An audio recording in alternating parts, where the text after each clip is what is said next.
is now time to get very excited as we had a couple awesome fights this weekend. Let's break some stuff down. First, from the Ultimate Fighting Championship.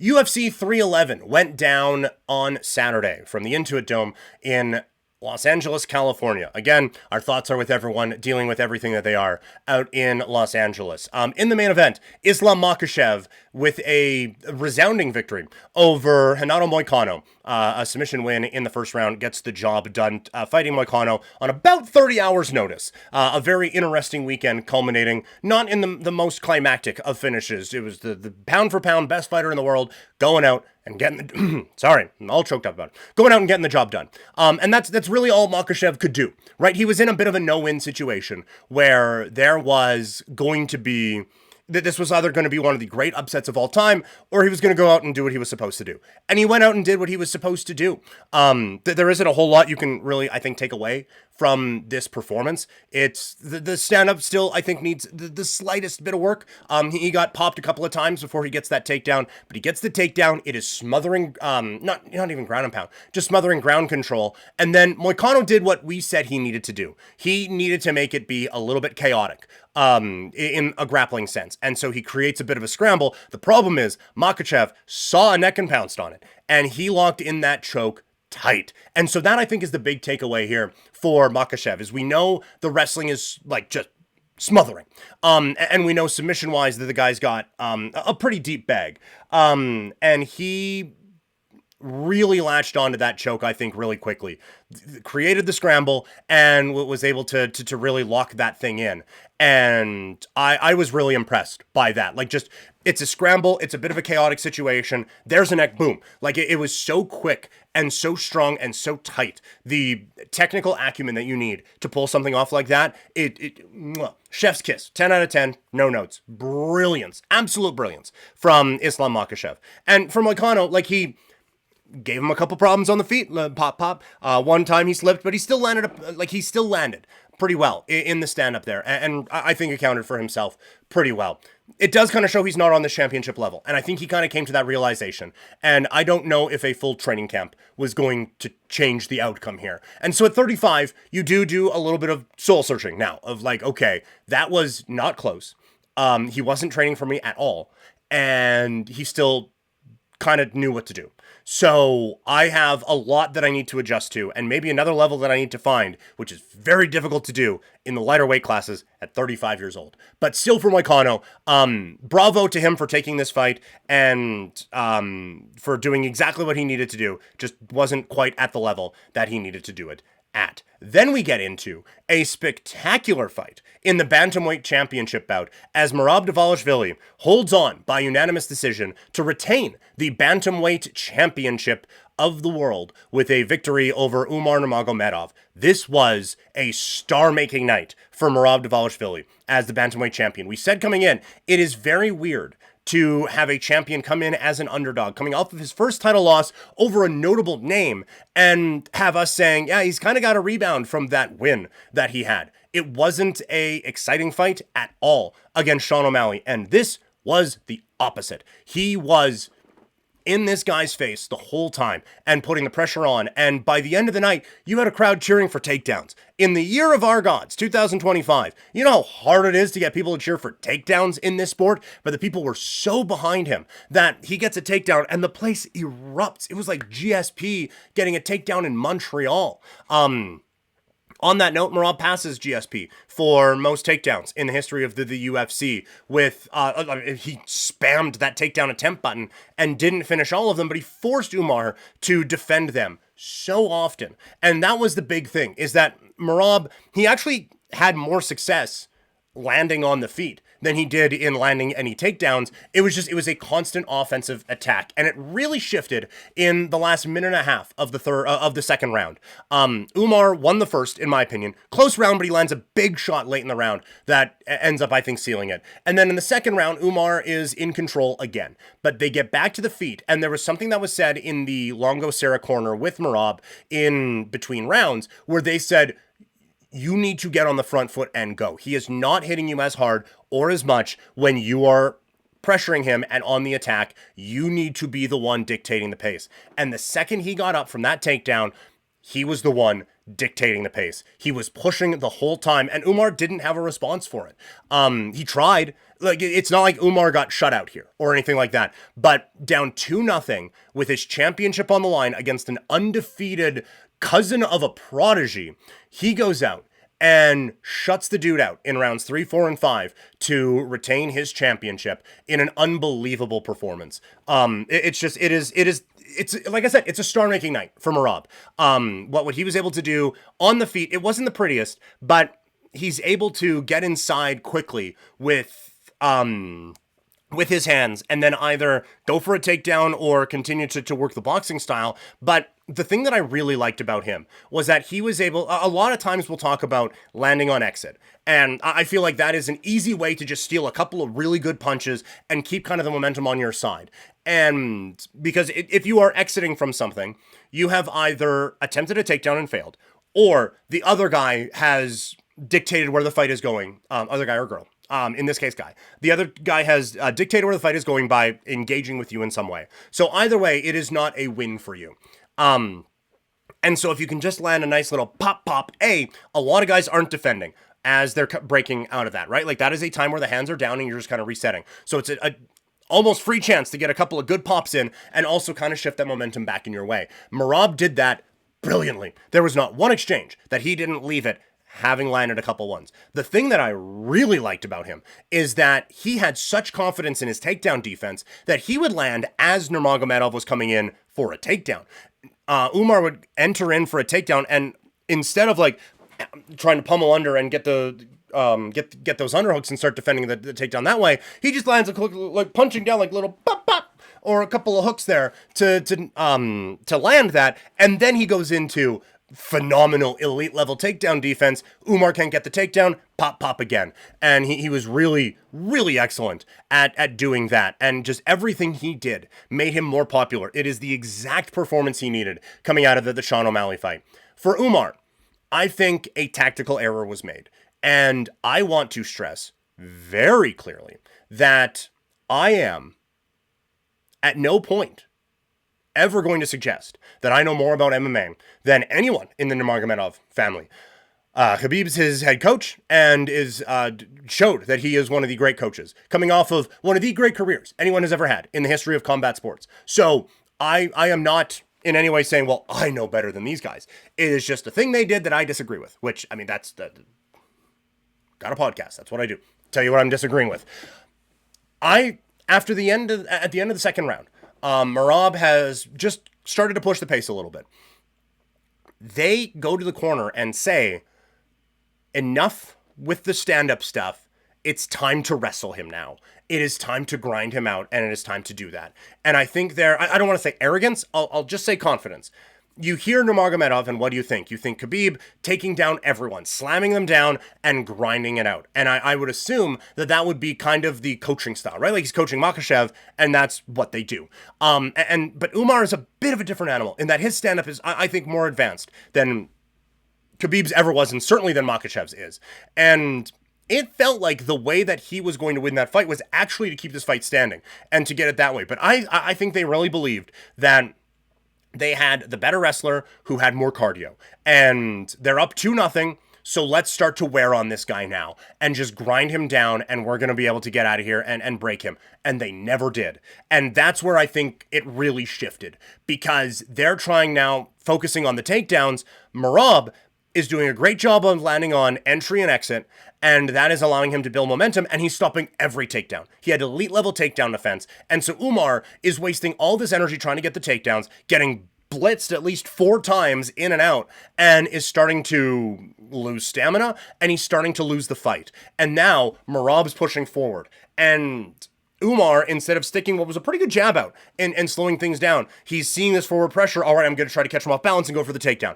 Merab has been off balance for exactly 0 seconds of his life. I am assuming that he came out of the womb and shot a double leg on the referee, on the doctor there, screwing up jokes. But still, like this guy, he has never been off balance. And so I just feel like for Umar, who had the stand-up advantage in that fight, and really showcased that in the first couple of rounds to shift to a wrestling base in the third, fourth, and fifth round as Merab is coming forward and really dictating it. It felt like a tactical error from that side, and it felt like it really did cost them in this one. And who knows, maybe it doesn't. But I don't think that was the winning strategy at all. And then they kept with it in the fifth round, and Umar's exhausted. He had nothing left in the gas tank, and so he is trying these takedowns, and he just doesn't, like, he didn't have the stamina to do it before when he was fresh because Merab's takedown defense was so good. Now you have him exhausted and he's trying to do it. Like, there was nothing left. And so they wasted a lot of energy on a game plan that wasn't going to work, and it allowed Merab to fall right into the game plan of being able to really control a lot of this fight. It was, again, just a brilliant performance from Merab. And I think a quick little tactical error for Umar. They were talking on the broadcast about, hey, should we just like set the rematch now or do you want to wait till after the fight? If I'm in a perfect world, I think Umar needs to not fight Merab again right away. I think there's a lot of lessons to be learned coming out of this fight. And I think that there needs to be a couple of fights where Umar implements that. Because I think if they fight again, the fight's going to go the same way. But I think if you give Umar a couple of fights against guys further down in the division, I'm not saying give up tune-up fights or anything like that, because that doesn't happen in the UFC.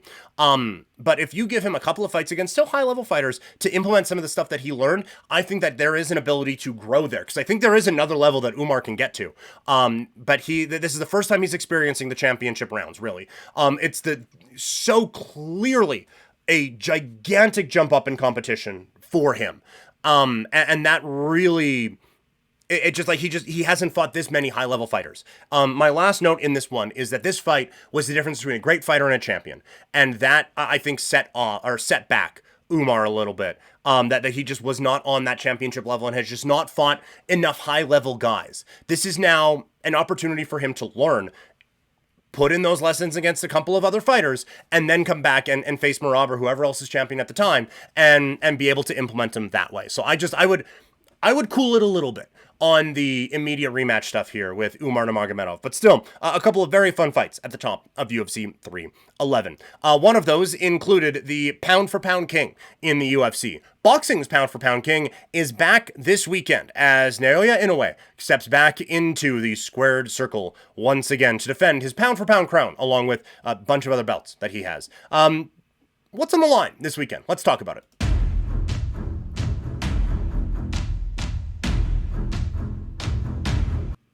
Naoya Inoue is back this weekend as he gets ready to step back into the boxing ring as he takes on Ye Joon Kim this weekend from Tokyo. Now, this one is not getting a lot of the attention that I think it should.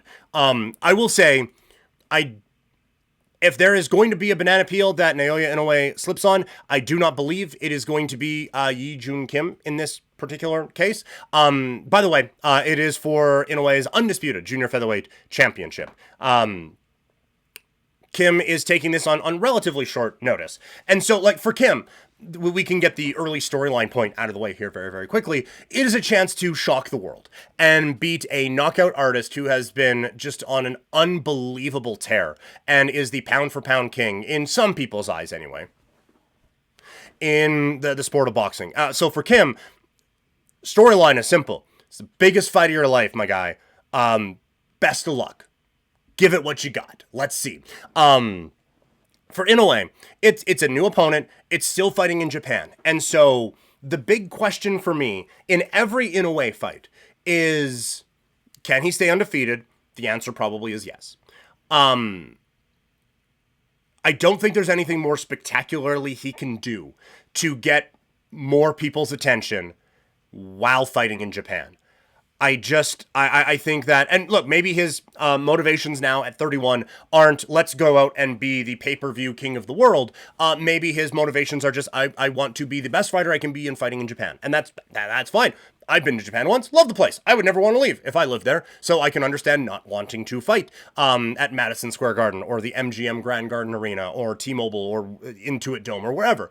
If you would just want to welcome the best whoever's you want to your country and blast the bejesus out of them, then by all means go for it. But I do have to wonder if at some point there is a trip stateside for this guy, because there's just so much money in the style that he has. There is, I think, a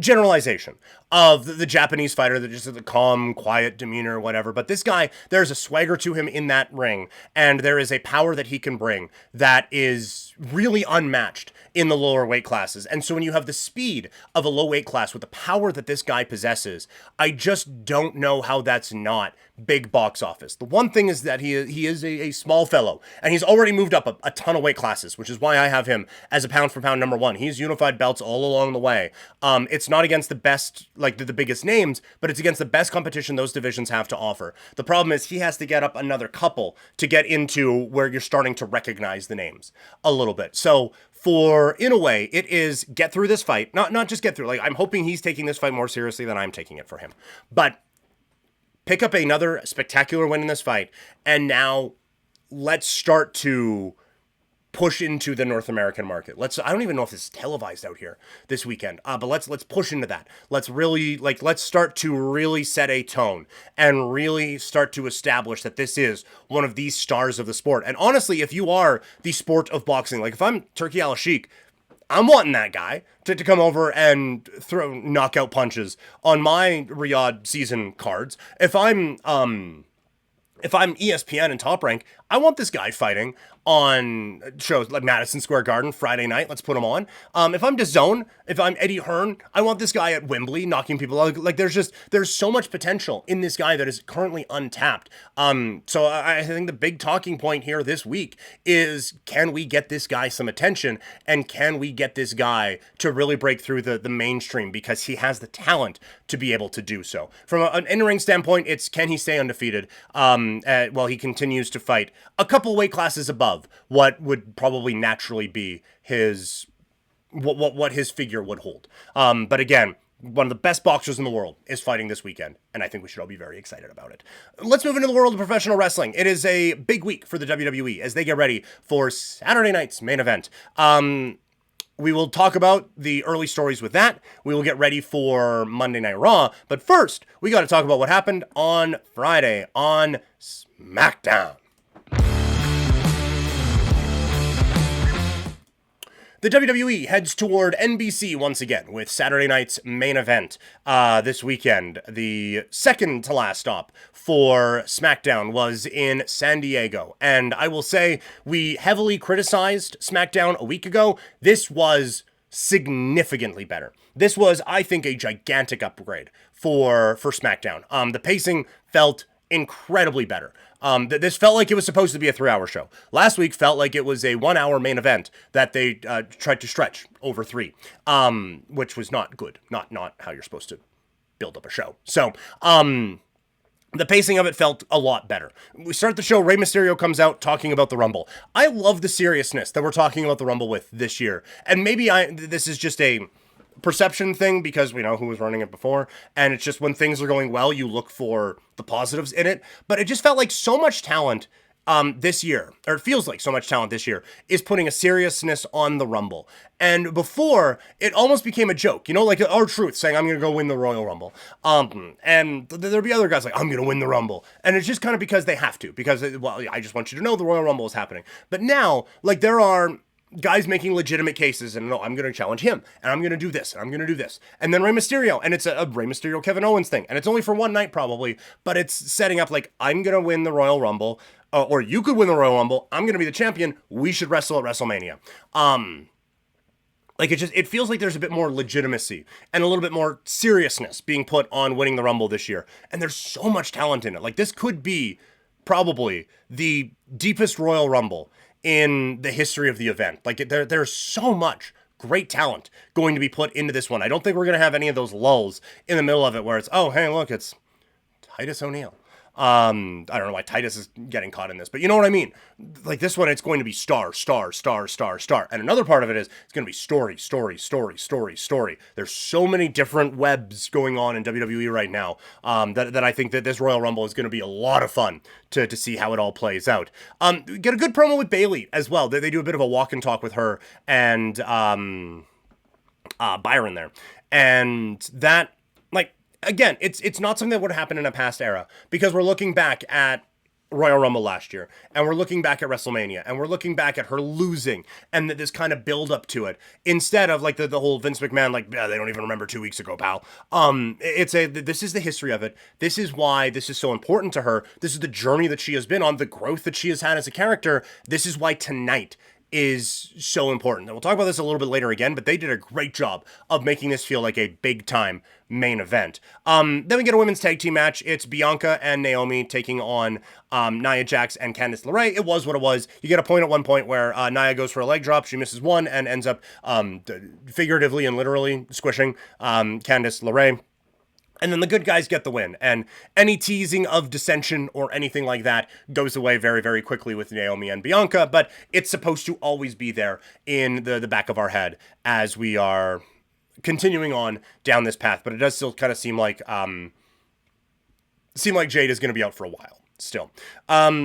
Then we get into what was a really fun match. It's Jimmy Uso taking on Carmelo Hayes. I thought they were great. You get a little bit of story with these guys. They've had a back and forth for a couple of weeks, and then a couple of great wrestlers, and this is what we're looking for in a 3-hour show. We don't have to have an 8-month build to this particular night and these matches. It's just give us a little bit of a story and give us a couple of good wrestlers who are supposed to go out there and do the damn thing. And these guys showed up. I thought they had a very fun match. You get there's no finish, which was a bit of a bummer on this show. New Bloodline comes out, and they get involved again. And it's just like, I thought we were supposed to kind of be past this, right? Like, you have all the different players, still have feuds kind of connected back to the Bloodline thing, but it's Sammy and CM Punk feuding with Seth and Drew because of the Bloodline. Right? Like, it comes back to it, but it's not involving necessarily everyone directly. And it's Jay, like, okay, I have now broken away. We've accomplished this goal. I've done it. I'm going off for the title now. But there's still, like, a little line back to the Bloodline. It's Roman Reigns now going off to feud with Cody Rhodes. Again, not directly tied to it, but it's still, like, I now have the Ulafala. I am now the tribal chief. Let's go for it. There's still a bit of a line back there that you can come back to, but it's still branching off from it. And then you have Jimmy, who is just getting attacked by the old bloodline. It's like, I thought we passed this part. I don't know why we're still doing this. And in the end, it really was just kind of a pivot to other big things happening. And so the one part about this I didn't like is that Jimmy and Carmelo felt like afterthoughts in their own segment. And these are two guys who I would like to see built up a little bit. But we talked about it before that SmackDown's mid-card wasn't really built up all that well. You can start to see, I think they recognized it too. And they're building it up now in a really strong way. Like Jimmy and Carmelo, you have talent. I would like to see that grow a little bit more. Like a Jimmy Nakamura feud for the US title, I think would be a lot of fun.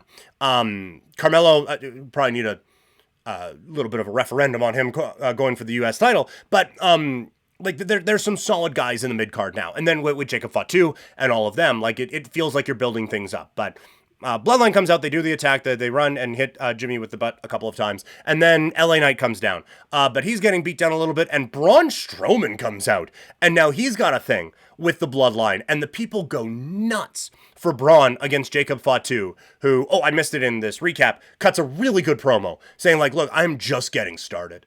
I don't know what you guys think you got with me, but it ain't close to what you actually think. I am a scary dude. So I think there's a lot of fun to be had here right now. I think you have, like, Solo. I didn't love that he comes out and barely cuts a promo. Like, he doesn't even cut a promo. He just gets booed away. And then it's whatever. Like, this was supposed to be a big return for him. And instead, we're just kind of... We got him on TV to get him on TV, but he feels like an afterthought right now in all of this. And I know that people aren't enthralled with what he can do and what he has done as the leader of the new bloodline, but I do think that he is still an important enough character that you need to do a little bit more with him. So I'm sure there will be some, but right now he feels like an afterthought because you have Jacob Fatu tied to a couple of very fun feuds on the SmackDown side of things right now. Legado Del Fantasma against the Motor City Machine Guns. These were just a couple thrown together tag team matches last week. This week, it's basically like the semifinals of a tournament unofficially, which is still a little annoying that they didn't just say this is a title tournament. But this was essentially a number one contenders match. And so again, you get a couple of weeks to build into it, and then I feel a bit more invested and a bit more comfortable with these guys. On my television, they put on a heck of a match. Santos Escobar cuts a pretty good promo to get these guys fired up, like let them know who we are. They have a fun match. It's the second time in a row we get a run-in as Pretty Deadly. There's some interference, and it's annoying that this is now a couple in a row. Now, it doesn't end up really altering things all that much. Both people get an advantage quickly in the ring while Pretty Deadly is doing that, but it was annoying. A couple other highlights from this one. You get like this double slam thing where Garza... It's basically like he's doing a world's strongest slam, but he also has one of the other machine guns up for a power bomb, and then Berto jumps off and does essentially a disaster kick. And so it's a double team move there. That was really cool, and that got the crowd chanting, "This is awesome." And then you get Sabin. He hits a really cool dive to the floor through the legs of Alex Shelley. Really cool. Oh my God, I've never seen it before. Like we've seen that kind of stuff before, but it was executed well. And then that followed a tornado DDT where he used Berto to tornado off of and hit that. Like these two teams had really good chemistry and put on a really fun match. And so as it's going on, you get a little bit excited about where this tag team division could go. I still think there's some character work that needs to be done with some, but these two teams in particular, I would love to see a little bit higher up in things.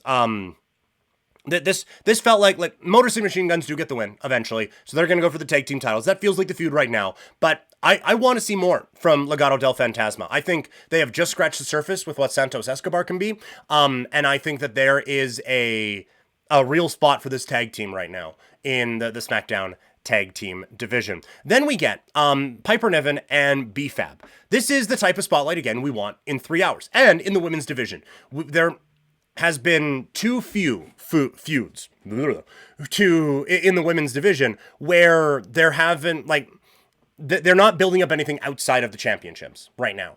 And so it's nice, and I get this is tied to the US title, but it's still nice to have two people who don't hold the title having a match. It wasn't a great match, but it's giving performers an opportunity. And I still think there's a there with Piper Niven. I think that obviously she has a bit of a different look than some of the other women in the division. I think she can really go from a wrestling standpoint. And I think the stuff with her and Chelsea Green is allowing her to find that character a little bit more as well. So I thought this was good. B-Fab, again, like I think that there could be something there. It's not there yet, but she is a good on-screen presence, and so getting her on TV and in the ring, it's good. Like, it's just, this is what you need to do with 3 hours. It's get more people on and really start to figure out what we have, what we don't, establish some more characters, and be able to build some things up. Michin comes out to help B-Fab after. There's a bit of a different thing. Crowd wasn't super into it, but these are the investments that you kind of need to make. We go backstage. Tiffany Stratton cuts a promo. I don't think it's going to go on any best ofs or anything like that. But the one thing I did like is that it made the title match feel like a big deal throughout. They go with that, then they do a tale of the tape, and it's all throughout the night. Like, this is a big deal. This is what we would have done if it was Stone Cold against Triple H for the WWE Championship on Monday Night Raw in 1998. Like, we're just throughout the night. This is why this is so important, culminating in this big moment. So it feels like a big win when Tiffany Stratton gets it at the end of the night. Spoiler alert. Then it is Kevin Owens against Rey Mysterio. They had a promo battle at the beginning of the night, and it goes here. This match was good. It wasn't as good as it would have been 10 years ago with these two, but this was still a really, really, really fun match and a very fun matchup. Kevin Owens, he does the Eddie little shimmy as he goes for a frog splash. Ray gets his 619 in. He has some really good Padres gear, and in the end, KO gets the pop-up powerbomb.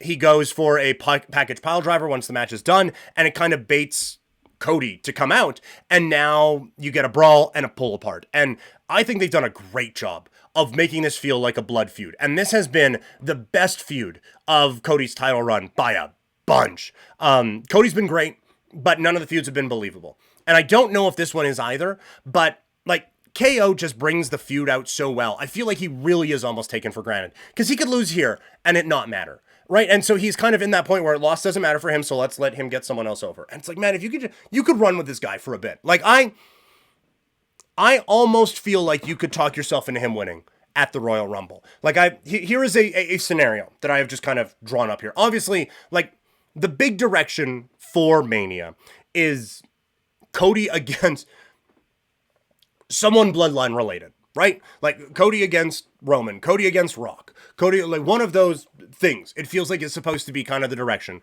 for Cody right now. And this is part of, I get frustrated with this line of logic sometimes until I'm the one using it because I'm a hypocrite. But that doesn't need the title. And I know what you could say, what I always say then, okay, well then the title needs that because if something is bigger than the title, it shouldn't be. But Cody and the bloodline is such a big thing, like to finish the story and all of that. If we're going to do, let's say it's Cody, Rock, and Roman Punk at WrestleMania. Neither of those need the championship, right? I think the championship benefits from being involved in those, but none of those need the championship.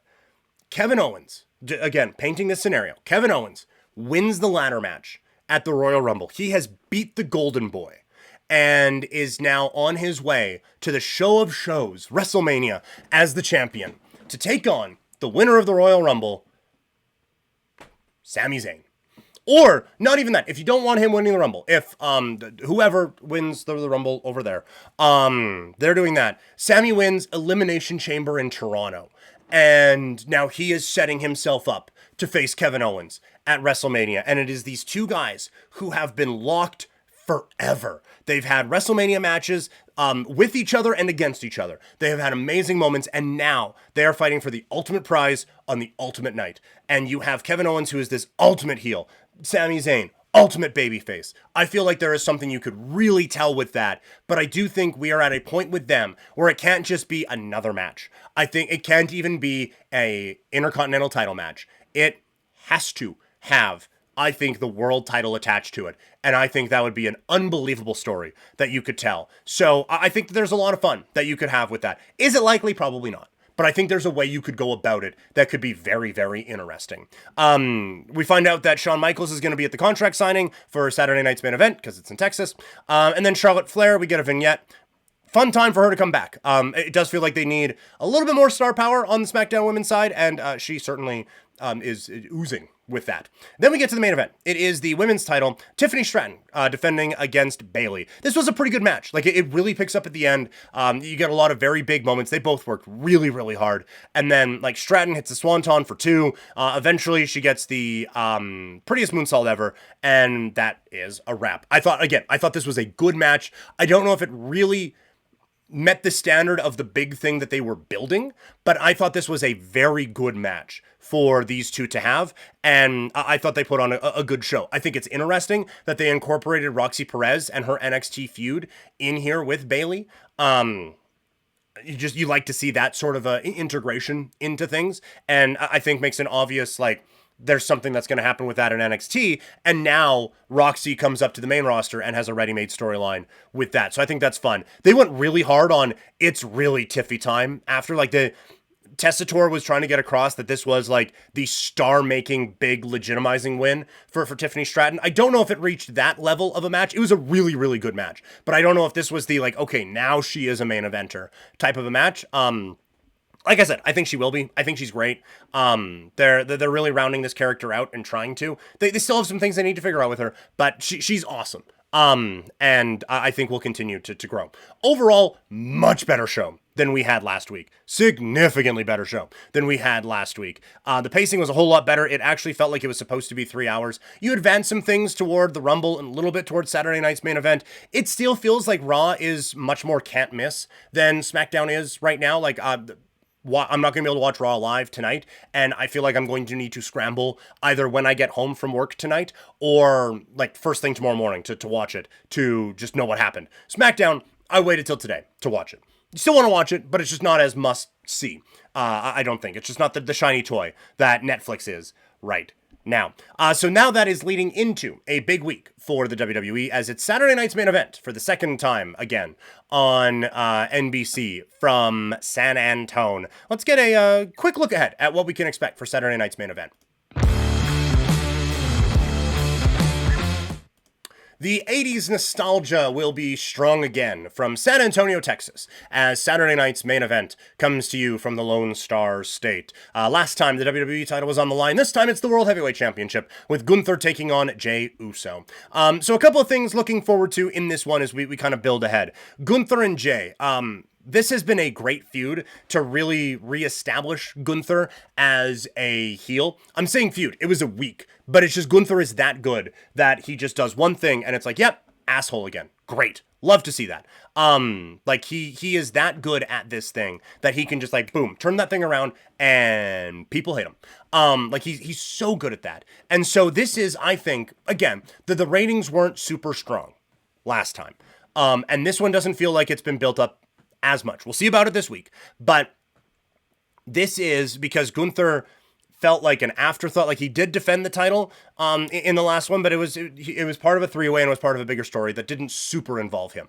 And then the Netflix debut happens and he's not really a big part of it. This is a chance now for him to really reestablish himself as a main event top guy that we all know he is in the WWE. And the same kind of goes in the Intercontinental title match as well. Sheamus is on an awesome run and they've really built up this IC division quite well, with now Jey advancing from it, going for a world title opportunity. But Braun and Sheamus have built things up, I think, very effectively. And Braun, the one thing is that for the first couple of weeks now on Netflix, he has not been a big factor on the show. He gets into a stare down with Sheamus, and that's about it. But this is, I think, a guy who can win the world title this time next year.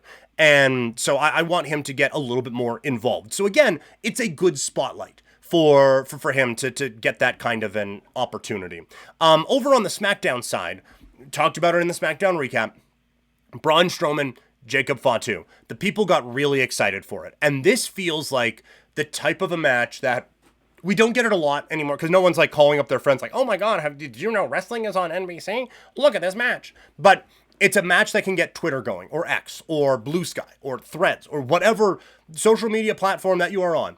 It can get that going and get a bit more attention. Like, I think these guys need to have the video game style match that like Braun and Bronson Reed had a little bit ago. Like, I think that these guys could have that kind of just an absolute carnage, whatever type of a thing, and do it that way. Like, you could, obviously you're not going to put it on last, but this would be the one to break the ring in, you know, like this would be the one to just go absolutely absurd with the just over the top whatever and everything involved in it. I think that would be a whole lot of fun to do with these guys. But these are the ones who are like, it's the old WCW cruiserweight spot. These guys are just like 200 pounds heavier than those guys were. And we get the Cody KO contract signing and get Shawn Michaels' involvement. Again, it feels very 80s, which is what they're kind of going for with Saturday night's main event. Interested to see what comes with that. Like, it feels like something big has to happen at that, and I don't really know what big thing they have to go with there. So we'll see what they do there. But gonna be interesting to see where they roll in this particular one, because I just feel like it needs to be something a little bit more than standard whatever and a bit of a brawl to set up the pay-per-view next week. Like, I feel like you need to have a big thing, like a Randy Orton return or something like that happening on this one to really get the people excited.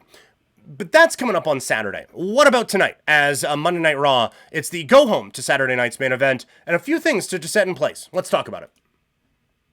Eventually. We'll get there.